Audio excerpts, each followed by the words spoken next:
Hello and welcome back to my channel. If you're new here, my name is Brooklyn and I'm so excited that you decided to join us today. Before we start, I want to go ahead and say a quick sorry slash apology kind of deal for the background rumble. I'm going to try to cover it up with some nice music, but I do live in a dorm, so you might hear a random screech from someone running up and down the hallway, or you may hear my wonderful AC over here that is keeping this 80 degrees outside weather feel like 60 degrees in here. So sorry about that. Back to our regular scheduled program. Before we get into this, don't forget to leave a like and subscribe to my channel to stay up to date on all the content that will be coming soon. So now, let's go ahead and get into the things that I wish I had implemented in my classroom as a first-year teacher. So everything that I'm going to be talking about here might not work for your classroom. I'm going to scoot over a little bit. Everything I'm going to say might not work for your classroom. Your classroom might be bigger than mine was, smaller than mine was. Your classroom might have some like attention behavioral things that like they can't do this because it would distract them, or they may need something a little more interactive. You never know. But these are some things that I didn't start doing in my classroom until about a month in, and by then the school year was almost over because I started mid-year. So there's some things that I really wish I had from the get-go had solidified and knew what I was doing, knew how I was going to do it, knew when I was going to do it, and all that kind of stuff. So if you want to stick around for some of that stuff, let's get into it. So the first thing that I implemented, I think in the last like 2 or 3 weeks of school, that I feel like made such a difference in my classroom environment, which by the way, all of these are mostly classroom management tools, so just so you know, but this one is one that I had never heard of. One of my co-teachers started doing it, and then the next week I started doing it because I stole it from her because it was working so well. But it was a class word.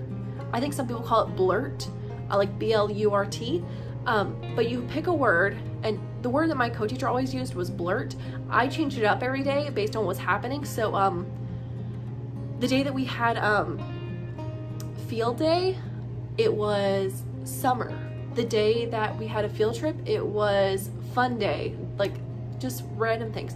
But anyway, so you write it up on your whiteboard, or I guess you could even do it like with sticky notes, like have one letter on each sticky note, or even paper on the wall, however you want to make it yours. But I just wrote it. I had a whiteboard on the side of my room that I really didn't use that much because I didn't have that much time for decorating my classroom, so it was just kind of blah. So I just wrote every day a word up there, and they were always so excited. What's our word today? What's our word today? But how it worked is, for my school, how we did behavior, discipline, and stuff like that was the teacher could give laps, which is they had to walk around the playground a certain amount of times, however many times you predetermined, there you go, predetermined them have to walk around. You could do silent lunch, and then like when it got real bad, you would go to the principal, obviously. But I didn't really know a way of like warning them, hey, if you do it again, the whole class is gonna get this. Like, you know, I had a way to do it for like individuals, but not for like the whole class, telling the whole class that they need to be quiet or the whole class was gonna get laps. It would just be like, y'all are getting too loud, you're getting laps. And I wanted them to have a visual for that. So what me and this other teacher just did is we would write a word up on there. And like, let's say if it was blurt, it was B-L-U-R-T. Okay, class, we have B-L-U-R-T. Wait, B-L-U-R-T. Yeah. Whew, if I can count and spell today. So 5 letters. If 3 of those go away, then you have to walk for 2 minutes during recess. If you lose all 5, then it would be like they lost their ticket for the day, which is how I like my class store thing. Or if it got really, really bad, it would be y'all are walking for 10 minutes at recess and only getting 5 to 10 minutes of actual recess. Or I've done on Fridays, which is when I had my reward day lunches for like those who like, and I'll talk about those later. But on Fridays it would be, y'all are gonna lose your reward lunch. So that took a couple days for them to get used to, but it really worked. And like by the end of the day, by the end of like the school year, it was if you didn't lose any letters, you got an extra ticket to the class store. And I had to do that for like 2 or 3 days in a row if they got extra tickets or extra like coins or whatever to buy stuff at the class store. So it took a while to like get implemented, but it was really effective. I hope that kind of like made sense, but if not, you can probably look up someone else's YouTube video or like look it up on Teachers Pay Teachers, and there's probably a good explanation on there. The second thing that I wish I had implemented better was class jobs. So whenever I started my classroom, I had class jobs, but I didn't figure out how I was going to determine who got the job and on what days I was going to change jobs and everything. So my class jobs, I think we did them 1 week, and I was there for like 10 weeks maybe. So I just wish I'd implemented those better, because I saw them work really well in other teachers' classes. Also for my class jobs, I wish I would have looked at what other teachers had their classes doing for class jobs, because I just looked at like online, and a lot of those didn't pertain to my school because we were, one, departmentalized, and two, there was just some things like we went to the bathroom as a whole class, but obviously I'm not going to go in there, so there was a boy monitor and a girl monitor. I didn't know that, but all the other classes had them, so they came up to me, who's bathroom monitor today? Who's bathroom monitor today? I'm like, I don't know, whoever it was in your prior class, in like the class beforehand. I always made them just whoever was in English class, that's who it was in my class, because I couldn't figure it out and stuff like that. So I just wish I had been better prepared for my class jobs. So really put some time into it and don't just pick a job because you think it's cute. Make sure it's something that will actually work for your class. The third thing that I wish I had implemented quicker in my class is actually laps that I mentioned earlier, making the kids have consequences, because you know they just lost a teacher mid-year, and I wanted them to like me, so I was kind of slack on them in the beginning, and I feel like that kind of made them think they could walk over me. We put a stop to that. But I wish I had been firm from the beginning and made them have laps from the beginning, because then it was just a lot of complaining whenever they did get them. But I just wish I had implemented those from the start, because I feel like it kind of confused the kids whenever I started doing them. So just make sure you have your discipline and consequences kind of figured out before you go into it. I didn't have time to, obviously, so that's my excuse.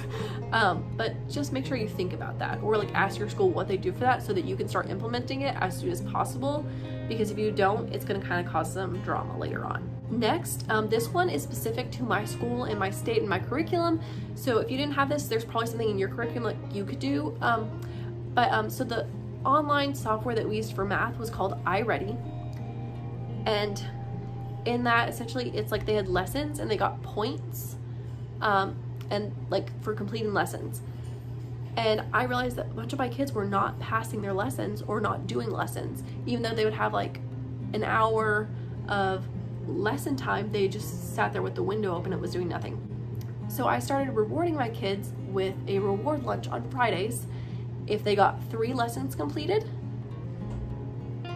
they got to come into my room, and then if they got 4 lessons, or if they passed with 100, I think it was if they passed with 100, they got an extra ticket for the class store. So with that Friday lunch, I would go to the cafeteria to drop the kids off, and I would wait there, and I would call out the list of names, or I would write on the board in the classroom who was coming to lunch with me, so that both of my classes knew, because I had 2 classes because I was departmentalized, because I only taught math and science. So I would write block A and block B, who was coming to lunch with me, and they knew that. So then I would take my class to lunch, pick up all the kids that I was taking back to my room. We'd go to my room and we'd watch like Ratatouille. We watched Ratatouille, we watched, what else do we watch? We watched Snow Buddies, Space Buddies, just like, you know, cute little kids movies, because it had to be G-rated, obviously, because it was a public elementary school. Play some sort of G-rated movie during lunch, and they could sit in my room and eat lunch next to their friend, or some of them really just liked coming into my room and just eating with me. So that leads us into my next point, what I wish I'd implemented sooner, was reward lunches with me. Like I mentioned earlier, I had 2 kids in my one class who they were always so good, yet the rest of the class always got them silent lunch.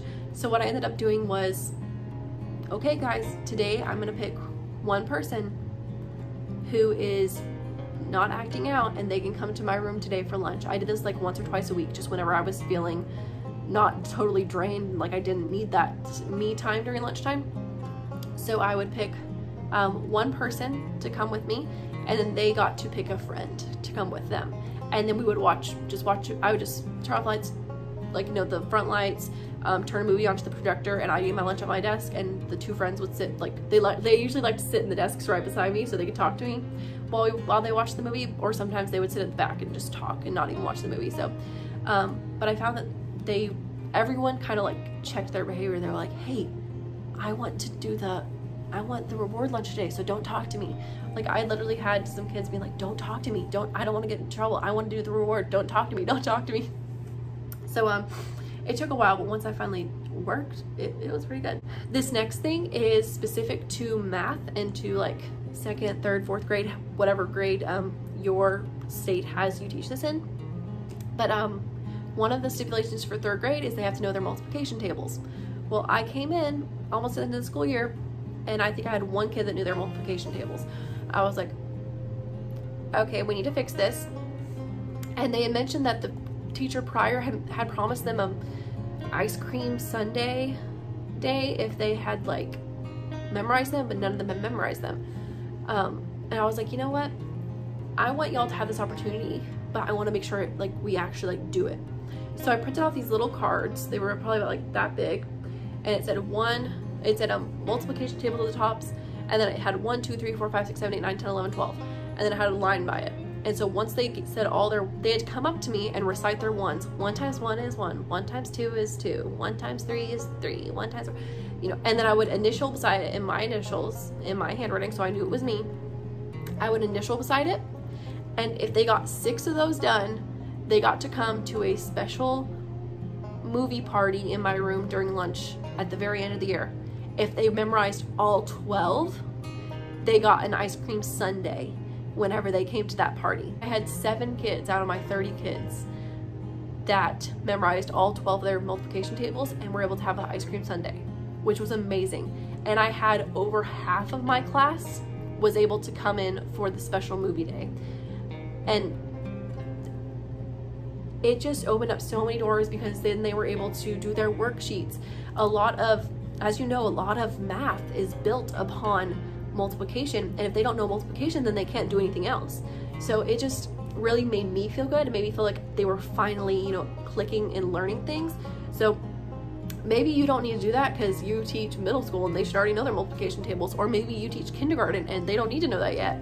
But just look in your curriculum and see what you could do to make it fun and challenging for them, but also worth their while and not just busy work. This next thing I have is something you might not want to do. It might be distracting for you. Like I said, this is one of those things that it might not work for your classroom if you have some kids that have problems with paying attention. Maybe they're ADHD, or maybe they get anxious if there's too much going on, you know, stuff like that. But I really found that playing background music really helps set the mood, as well as it helped me figure out sound levels. If I was at my back table, if we were doing small groups and I was at my back table with my small group and I couldn't hear my background music from the front of the classroom, that meant we were too loud and we were about to lose a letter. And so I'd let everyone know. So I looked up Disney theme park music because it's instrumental, but it's also like nice and like, you know, it's calming, but it's also fun. It's bright, and the pictures were always really pretty pictures of Disney World. And it wasn't too distracting. Like sometimes the ones that like actually are the songs, like, you know, if we just like this Little Mermaid soundtrack instrumental, they would all be singing along with it. So just find what works for you. If that works for you, I really found it helpful in multiple ways. This last thing is just a fun little game that we played in my classroom. I remember playing it when I was in school, and I just halfway through teaching decided, you know what, this floor is looking real dirty, and my floor patrol, which was one of my jobs, they're not doing their job, so we're gonna make a game out of it. So like I said, I had a class store with tickets and tokens that they could use to buy things. So at the very end of the day, for both my classes, I would say, okay guys, I have 2 or 3 pieces, I would like say either 2 or 3, usually that's how many I did, pieces of trash in my mind that I've seen on the floor.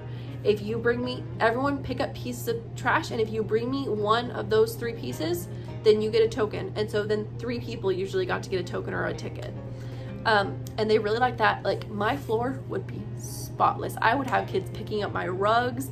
They would be looking under my desk, under each other's desks, under the bookshelves, and it just made my room clean. And I really wish I had implemented that earlier. So that one was kind of just a cute little, you know, funny thing, but yeah. So those are all the things that I wish I had implemented in my classroom earlier as a first year teacher.